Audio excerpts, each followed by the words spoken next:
So, as I was introduced, my name is Lorenzo Fiorito. I work as a legal editor, currently taking my barrister training course in London. As was mentioned, I hold master's degrees in international dispute resolution and law from the UK. I'm also quite proud of some certificates in public international law from Switzerland, which I'll be putting to use in my talk today. And of course, a BA in political science from the University of Alberta in Canada, where I've met a fellow Albertan here today as well. So I've advocated for Tamil human rights, including the right to self-determination, and to achieve justice for genocide since 2009, which was a life-changing experience for me.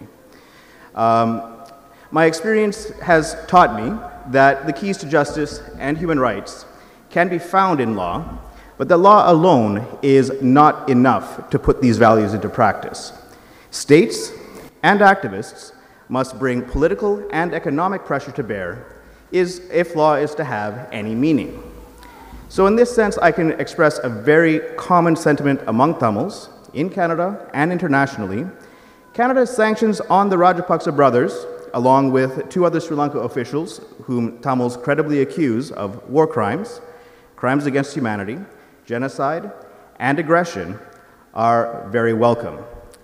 Similarly, the recent decision of the Ontario Superior Court, the commemorations of Tamil Genocide Week are constitutional, is correct, both legally and morally. Tamils worldwide are humbly honored that the Canadian Parliament has declared May 18th to be Tamil Genocide Remembrance Day.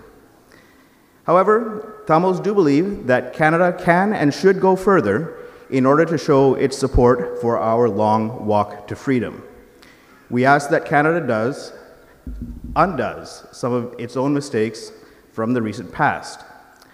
Before I begin speaking on my chosen topic, Canada, the Tamil people, and international law, I would like to say a few words about myself and what brought me here. I was born in Thunder Bay, Ontario, to an Italian-Canadian father and a Tamil mother. My father's family came to Canada in the late 1800s from the peasant stock of central Italy. My mother was born on a tea plantation on the island of Ceylon with a British colonial officer as the witness to her birth certificate. As my grandparents became more socially mobile, she grew up in a suburb of Colombo. My mother became a teacher in Thunder Bay in the late 1970s. As a member of the upcountry Tamil community in Sri Lanka, she had never had the right to vote until she came to Canada. It was no wonder, now that I understand a few of these things, that she thought Pierre Elliott Trudeau, who reopened the country to immigration from South Asia and was the leader of the party that she cast her first vote for, was the greatest politician who ever lived. In 1983, my mother was a sponsor for my uncles, aunts, and cousins to come to Canada from Sri Lanka as refugees, about a year after the war broke out in 1983. Their arrivals to the tiny snowbound rural community where we lived, outside of Thunder Bay, in late 1984 and into 1985 are among my earliest memories. I wasn't raised to see myself as Tamil, but as Canadian only. My parents probably thought that it would be better for me to think of myself that way, and I was only taught to speak English at home, although my mother and her family were all fluent in Tamil, English, and Sinhala. Neither my mother nor a single one of my relatives told me anything about the war that they had escaped from, nor for that matter did they say a single word about their lives before coming to Canada. And that never changed, no matter how many times I asked. I suppose they thought it was best for me, and I suppose it was also because they didn't want to think about the horrors of discrimination and genocide too deeply. Sri Lanka's most brutal acts of genocide against the Eelam Tamil nation in May 2009, when I was all of 27, began a process that taught me who I really was. I have Tamil heritage, and I am Tamil. To be Tamil is, and has been for centuries, an identity of courage, honor, and dignity in the face of oppression. Everything that I am, including my studies in international law, I owe to the self-respect that began with that understanding. I want to see a country put back on the map, my country of Tamil Eelam, and I want my country of Canada to play its role in putting right the wrongs that the Tamil people, my people, have suffered.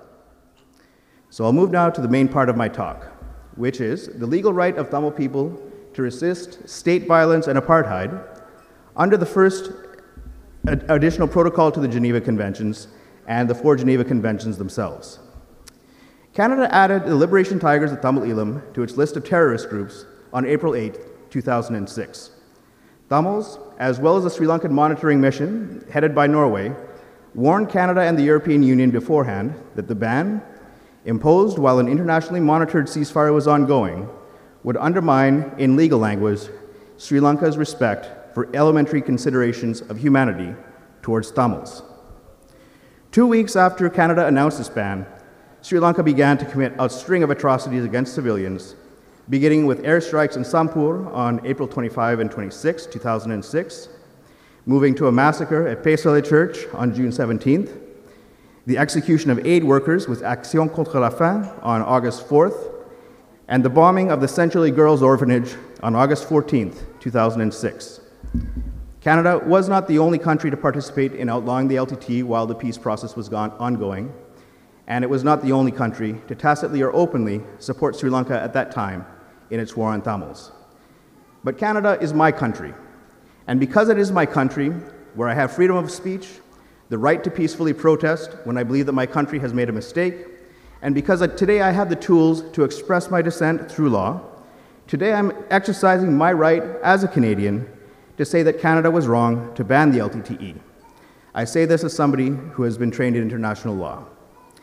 The LTTE accepted and applied the 4 Geneva Conventions and additional protocols 1 and 2 to the conventions in its February 24th, 1988 declaration, accepting these instruments of international humanitarian law to bind its conducts.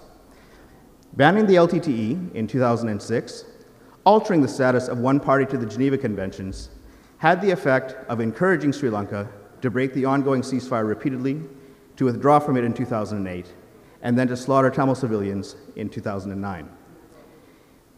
This, now known as the Sri Lanka option of winning the counterinsurgency war, goes against Article 1, common to the Geneva Conventions, which says that all states have a duty to respect and uphold respect for the conventions at all times. Why did the LTTE have the right to benefit from the protection of the Geneva Conventions?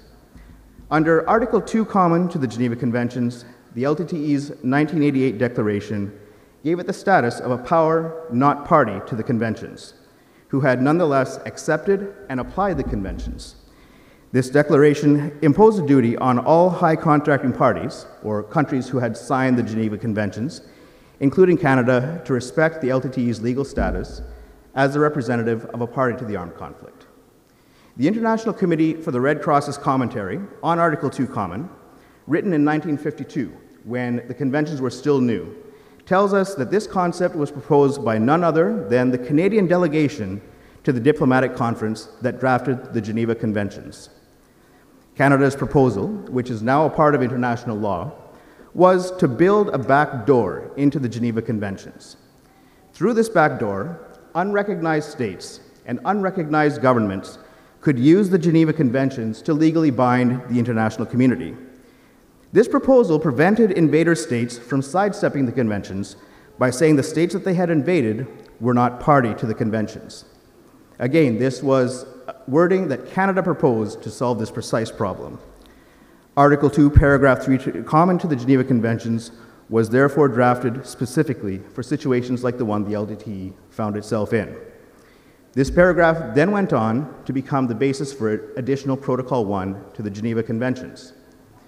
Under Additional Protocol 1, Article 1.4, a people struggling for self-determination against foreign occupation or a racist regime have the right to engage in armed struggle against that occupation and regime. This is what the LTTE was doing. It represented the Tamil people, with their consent, to defend the state against a racist regime. I'll explain what I mean. Now, first of all, why is Tamil Eelam a state? When I say that Tamil Eelam is a state, I'm using the definition provided for in customary international law, the Montevideo Convention. This definition of a state, under Article 1 of the Convention, gives us 4 cumulative, necessary, and sufficient conditions for a state to exist. These are a permanent population, a defined territory, government, and fourth, the capacity to enter into relationships with other states. Recognition is not a legal condition of statehood. And when that state is occupied, as Tamil Eelam is today, government is also not a requirement. That's according to legal commentator James Crawford. In 1977's Sri Lankan general elections, on a democratic platform of independence, the Tamil United Liberation Front won in a landslide throughout the Tamil northeast of the island. Through this election, the TULF ascertained the will of the Tamil Eelam permanent population, a people who had legally exercised its sovereign right to a separate state. These TULF officials represented the defined territory of the northern and eastern provinces of the island known as Sri Lanka. As elected representatives, they formed Tamil Eelam's government, and this was part of the mandate that was voted on.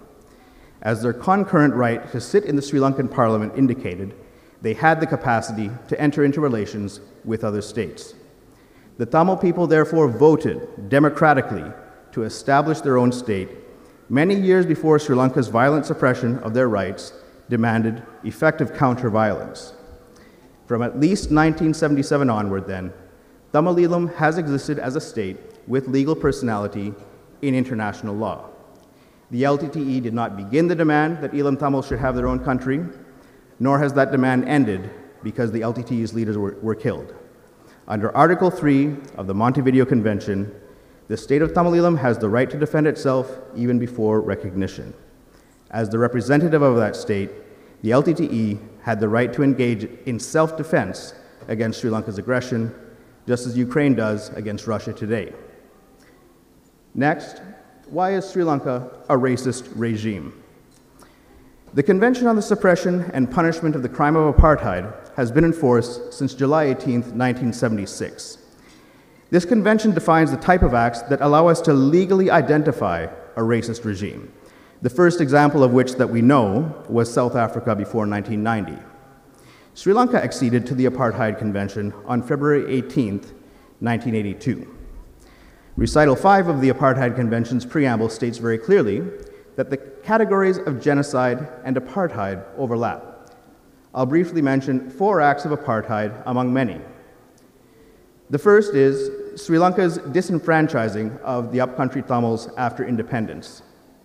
The Ceylon Citizenship Act of 1948 and the Indian and Pakistani Resident Citizenship Act of 1949 intentionally deprived Tamils from the upcountry Tamil community to their right to a vote and their right to a nationality. It therefore falls under Article 2C of the Apartheid Convention. Second, standardization of university admissions. In 1971, the government decided to impose higher university admission exam results on Tamil applicants than on their Sinhalese counterparts. Standardization of university admissions was intended to force Tamils out of their places of employment, and it did indeed have this effect. Thus, standardization of university admissions falls under Article 2C of the Apartheid Convention. Third, Sri Lanka's Prevention of Terrorism Act. Even in its recently modified format, the PTA allows arbitrary search, detention, and arrest on suspicion, not evidence, of terrorist activity. It also provides for the death penalty. Many suspects die in custody, are tortured, or are subject to degrading treatment, often without ever seeing charges, let alone the hope of release. The PTA's use has been shown to disproportionately target Tamils and Muslims. The PTA therefore falls under Article 2, paragraphs A and C of the Apartheid Convention. Fourth and finally, land grabbing. From the 1940s onward, Sri Lanka has continuously seized land belonging to the Tamil racial group and members of that group. In 2021, a report from the US-based Oakland Institute showed 1 soldier, largely drawn from the Sinhala population, for every 6 Tamil civilians in many areas. This is an occupation under Article 42 of the Hague Regulations, and occupation is one form of the crime of aggression under the Annex to UN General Assembly Resolution 3314. The practice of land grabbing, finally, falls under Article 2D of the Apartheid Convention. These were just 4 examples. Sri Lanka's violations of the Apartheid Convention make it a racist regime. Under Article 1.4 of the first additional protocol to the Geneva Convention, the Tamil people and the LTTE as its representative had the legal right to engage in armed struggle against that regime, to exercise the right of self-determination, precisely because Sri Lanka is a racist regime. So I'll repeat. The situation that Canada proposed, Article 2, Paragraph 3, common to the Geneva Convention to resolve, the situation of an aggressor state denying its opponent statehood, claiming that only its own domestic law applies to the conflict, this is the situation that the LTTE found itself when defending the Tamil people from military attack. It used the solution that Canadian diplomats gave to the world. The LTTE accepted and applied the Geneva Conventions and additional protocols 1 and 2 to those conventions in precisely the same way that the South African apartheid movement used those legal permissions in the 1970s.